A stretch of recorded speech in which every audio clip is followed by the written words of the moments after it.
Welcome to our first episode in our team coaching series. This series is intended to equip teams to grow healthy, reproducing churches and ministries. Of course, we understand that Jesus is the Lord of the church and only He is the Lord of the harvest. But that is foundational, obviously, to this series. But with that foundation, the scriptures are pretty clear that we also have a certain responsibility in this partnership to make disciples of all people groups. So this series will focus on what those responsibilities are.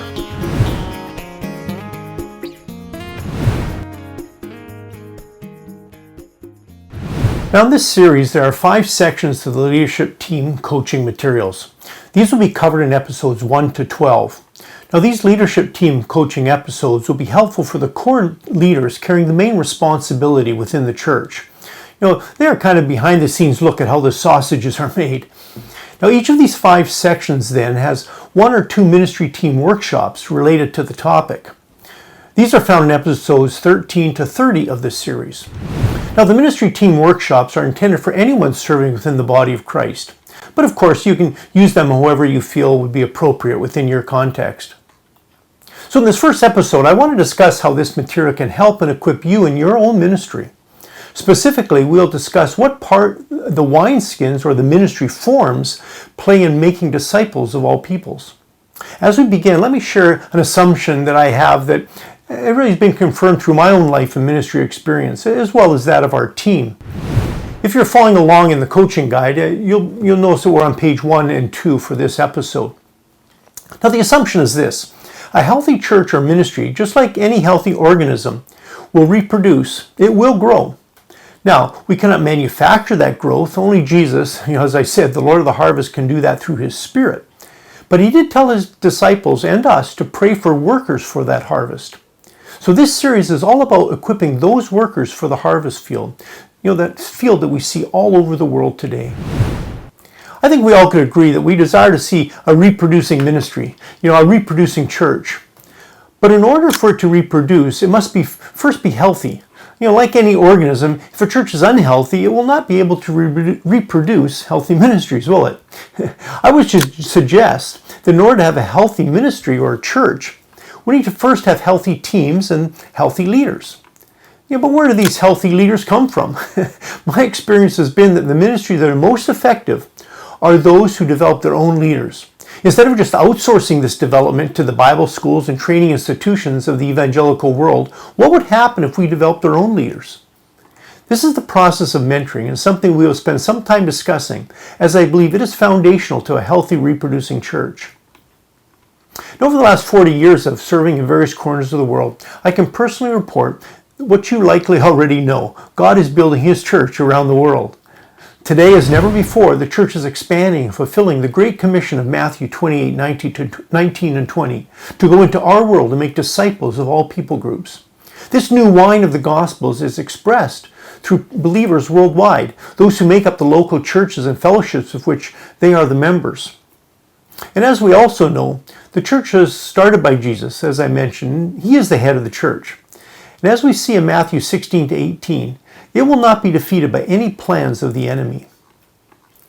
Yet have you ever wondered why historically or even locally in your own contemporary setting, this new growth is often not sustained?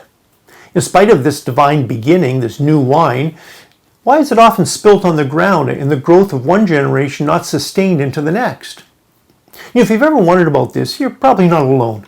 I would suggest that the problem is not with the quality of the gospel or the new wine, but rather the quality of the wineskins.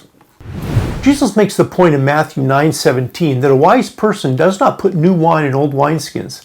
This is because they will inevitably burst, as they are not flexible enough to allow for the changes in the wine as it undergoes the fermentation process. Applying this to the gospel as the new wine, the vessel or the wineskin of this new wine needs to remain flexible and adaptable in order to keep the new wine. How we do ministry is very important for the implementation of that new wine. Now, I'm not talking about changing or watering down the gospel message, but Jesus by His Spirit is doing a new thing in every generation. Now, this new wine requires that we adapt our wineskins, that structure as a ministry, in order to communicate the gospel in relevant ways in our culture and generation. This is actually the genius of the good news. It is not dependent upon any one cultural form, but actually has the power to change culture. Let me explain it like this. See, the church has been ordained by God as the vehicle for this new wine. But since it is made up of humans, like you and me, it also has the attributes of a human structure, which is made up of any groups of individuals gathering together to fulfill a common purpose. See, this community of God's people is often expressed in human-made forms, which can be described as I've mentioned, wineskins. These are not sacred in and of themselves, and so how we do what we do needs to be regularly evaluated as to see if it's really achieving the ultimate goal of the organism that we call the church. See, the problem becomes when we ascribe to the structure, or the wineskin, the same infallibility as inherent is in the gospel or in the new wine. So while local church structures may vary from culture to culture and time to time, they should always serve to fulfill the ultimate purpose of the community of God's people, His church. It is therefore possible to modify the structures without damaging or invalidating the essence of the church or God's people. Now, I get it. It's usually not seen as a spiritual endeavor to discuss structure, and trust me, over the years I have a few scars to prove that. But as Jesus taught, it is the very structure of an inappropriate old wineskin that often spills the new wine. So while we as people are dependent upon structures which are bound by time and space, we need to consider the importance of evaluating our wineskins in order to have an effective ministry. My purpose here is to help guide us through the process necessary for evaluating the health of our church, and then how to take the necessary steps to bring ongoing renewal and change. This series is based upon our MCNet coaching and ministry guides. There are basically two parts to the series: 12 episodes that cover the 5 sections of the coaching guide, and 18 episodes that cover the 8 workshops of the ministry guide. As a team, we have had the opportunity to serve in various parts of the world over the last decades using these materials to equip leaders and coach ministry teams throughout our ministry coaching network. This leadership team coaching in episodes 1 to 12 are intended for the core leadership team and cover big picture issues that affect the whole ministry. Here, issues regarding sharing vision, developing healthy culture, bringing about change, and multiplication strategies are discussed. There's a playbook at the end of each of these first 12 coaching episodes, which serves as a guide to help implement these church health and growth tools. These first 12 episodes then coincide with the ministry team workshops in episodes 13 to 30, which are designed to equip every member as they serve in the body. You can also check out our Christian Leadership Institute training program. This is a unique approach to ministerial training based on a competency-focused mentorship. The free materials for this series, as well as the coaching and ministry guides, are available from the links in the description box below. Just as many others have, we are sure you will find our other Leadership Matters podcast series helpful for you and your ministry. Now in this chapter, we've introduced the need to consider not only the new wine, but also the wineskins of our ministry. Of course, spiritually, prayer and spiritual disciplines and obedience to God are crucial if the church is going to see continued growth. But those who have researched, revivals, have observed that revivals that do not impact the existing structures of the church and form new ones soon lose their momentum, and the new fruit often does not even remain, particularly not to the next generation. The point is that we need relevant structures or ways of doing ministry in order to keep the harvest.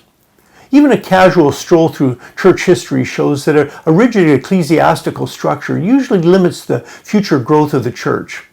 Without flexibility to facilitate self-analysis, evaluation, and change, the church will not be able to complete its mandate to fulfill the Great Commission.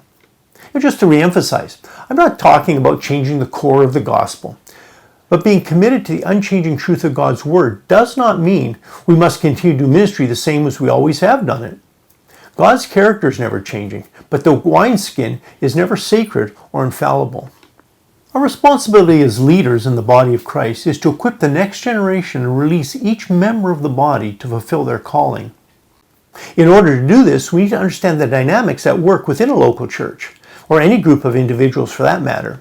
and how these organizational structures encourage or inhibit the growth of the church.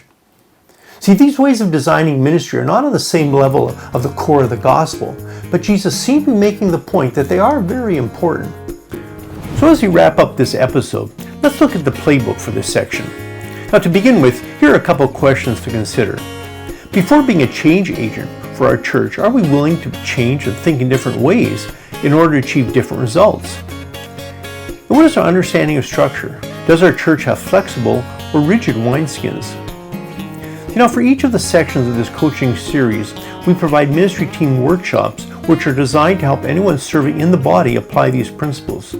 For this section, the workshops are Leadership Foundations and Developing Others 1, which you can view in episodes 13 to 17.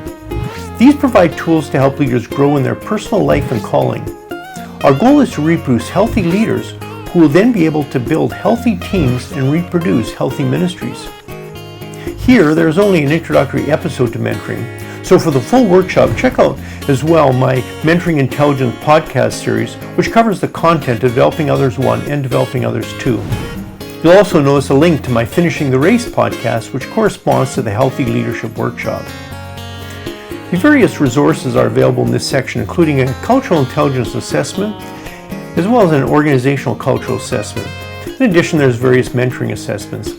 There's also my Mentoring Through Intentional Relationships guide in various languages, which is a tool to guide a one-year mentoring relationship. Our pathways of implementation this time include both instructions regarding the mentoring assessments as well as descriptions of the two workshops. I've also provided a guideline page which we've used to integrate the coaching sections and workshops. Now, the elliptical diagrams explain the flow of the coaching sessions and the workshops and how they fit together. The blue one illustrates how this material can be used with existing churches, and the brownish one for establishing new ministries. You can get links to all of these resources in the description blocks below. Now, in our next episode, we'll continue by discussing the impact of how we do things in the church, or our church culture, and how this will impact our effectiveness in our communities.